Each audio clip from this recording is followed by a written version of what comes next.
Learning Spaces by Nuala Black. Learning spaces are all around us. Over the course of this unit, I have learned to become aware of how the physical classroom and beyond, electronic, group and individual spaces all have an impact on the children, curriculum, pedagogy and me as an educator. Everything weaves together, and a study of these spaces is essential in understanding how they all fit together. Physical space, classroom and the school. Most classrooms are built around the 19th century teacher-centred model, while educational theory has embraced the student-centred model. As Makatello Segal states, educational spaces continue to provide little support for more student-centred processes of teaching and learning, such as collaborative learning. 2010. One thing that impacts me is the big class size and how each teacher is innovative in using the limited space they have, grappling with a theory-practice divide which has separated that which is considered important by educational theory and that which is economically accepted by society and politics. Stratzenstoller, 2010. In other words, Stratzenstoller states, the modern classroom is at odds with itself. The classroom is built along the 19th century style with a child-centred pedagogy being taught. Van Out Chisholm and Bickford 2002 stated that an institution that does that is contradicting itself.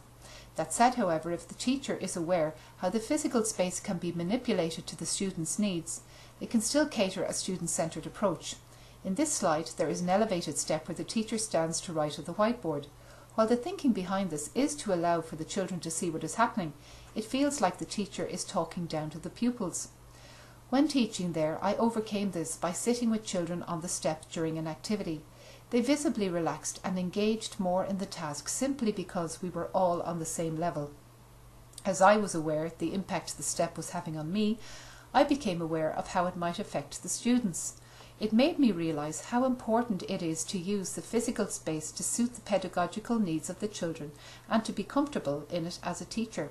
Research around physical spaces for children encourages the use of natural light, vibrant colours, restful spaces in the classroom and curricular lines. Some of the research was gleaned from what the children were asked what their preferences were. Sometimes it is not possible to change the physical environment of a classroom.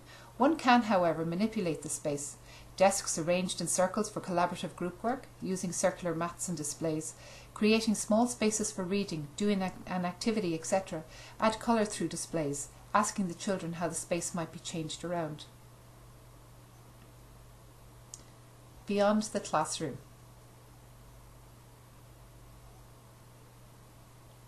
Before discussing beyond the classroom, it is important to mention the community of practice in the class and the school. The children and teachers are in the domain of learning in the school culture. As members, they interact with each other. As Vygotsky put it, individuals grow into the intellectual life of those around them. As a community, the school plays a vital role in this growth. An excursion or an incursion has the potential to feed into the class-school culture of a community of practice.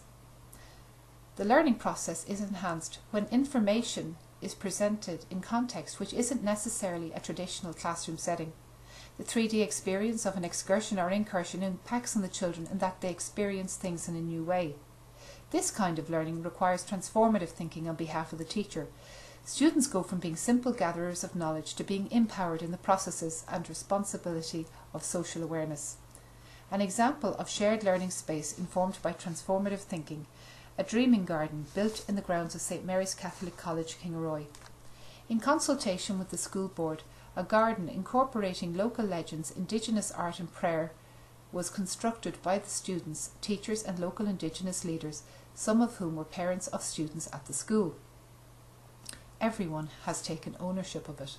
It has become a symbol for reconciliation.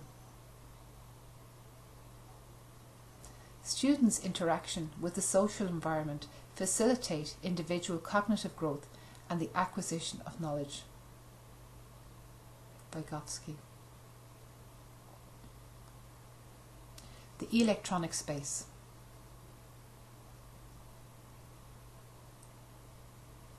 This space is probably the one that has changed vastly in the last 5 years. I left teaching in 2007. Since then, the interactive whiteboard and iPads have swept the classroom. The impact on the teacher and pedagogy is twofold. Teachers are an integral part of what is happening with technology. Technology is a tool to be used and is only as good as the teacher and their pedagogy makes it. For example, without quality teaching and learning based around a solid understanding of sound pedagogical principles, IWBs will be just another piece of hardware in the classroom. Fetcher and Lee, 2009. Technology for its own sake will not help students learn. A strict criteria for technology is needed. What do I want my children to learn? How will this help them learn? Are the questions the teacher of today is reflecting on, with technology, pedagogy and content.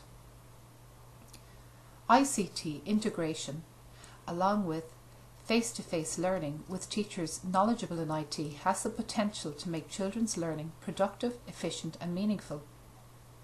The teacher's role is as facilitator, enabling the children to learn at their own pace. The curriculum is enhanced by the presentation of material in a new way. A wonderful use of the iPad is Google Earth, where I observed children in a friend's class investigate landmarks of the world using one-to-one iPads or Apple Mac computers. This activity was an extension of work that had already been begun. They were engaged. The teacher could easily monitor the activity and give help where it was needed. ICT has a unique way of addressing the children's needs. If they are finding a concept hard, they can revisit it in different ways, geography, mapping, all by using the Google Earth apps. Students will absorb more information when it's delivered in a way that is fresh and that it is contextually relevant to them. Another outcome we need to develop is to teach digital responsibility, to help our students become aware of their digital footprint and become responsible digital citizens.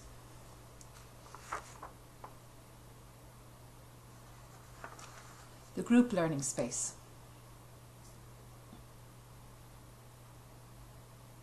When I first heard the term open plan spaces, an image of an empty, sterile classroom came to mind. There were no tables or chairs, no display boards, and no ownership of the space for the children or teacher.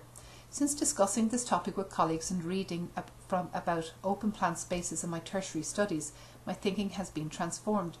Open plan spaces can be dynamic places to learn in. The key to planning an effective learning space is to outline the pedagogical needs of the children. Warana Park, the third teacher. This video clip of Warana Park, the third teacher, opened my eyes to what's possible. On watching this video, the viewer can reflect on how the curriculum provides the framework for planning such a space, and how pedagogy is student-centred, focused, goal-oriented and structured. Children are encouraged to manage time productively or in working together collaboratively on open projects or cooperatively in structured group tasks. Students work together and are responsible for one another's learning as well as their own. Slavin, 2010. Seeing how they structured their learning spaces and how the physical space now informed the children's learning made me realise the possibility in open plan spaces.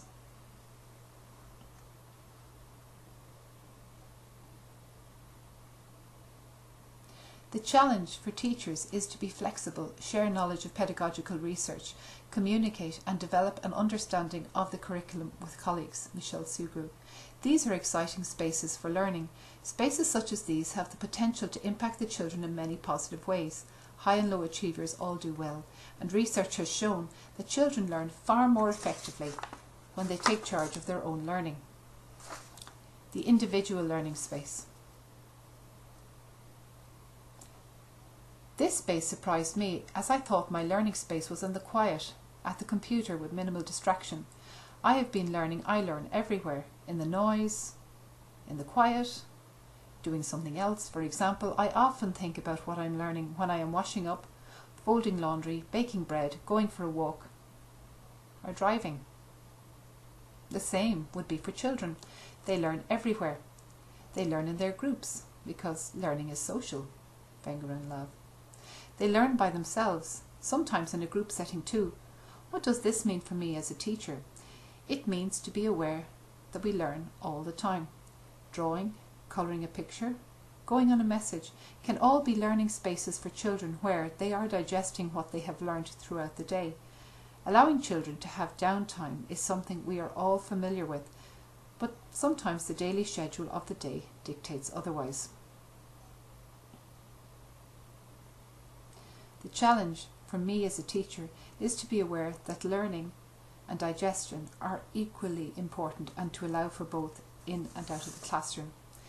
21st century. With the raw material used to make touchscreen technology running out, there is a strong possibility smart technology will simply be an early 21st century experience. What does the future hold? How will we engage with technology? How will the classroom of the future adapt? How do we as teachers prepare our students for the society of the 21st century? Schools may have to use renewable energy such as solar panels to heat and cool, light and operate technology as global warming becomes a real issue, using innovative examples from Africa as a template. Curriculum, teachers and students will have to grapple with the environmental impact of plundering the earth for greed. Stewardship and global citizenship could be the most important topics we teach our students as we prepare them for the future. All these spaces seek to transform the teacher's thinking in relation to how they use the different spaces to inform on curriculum, to be aware of the influence different spaces have on them and on their students, and how best to prepare their students for the challenges of the 21st century.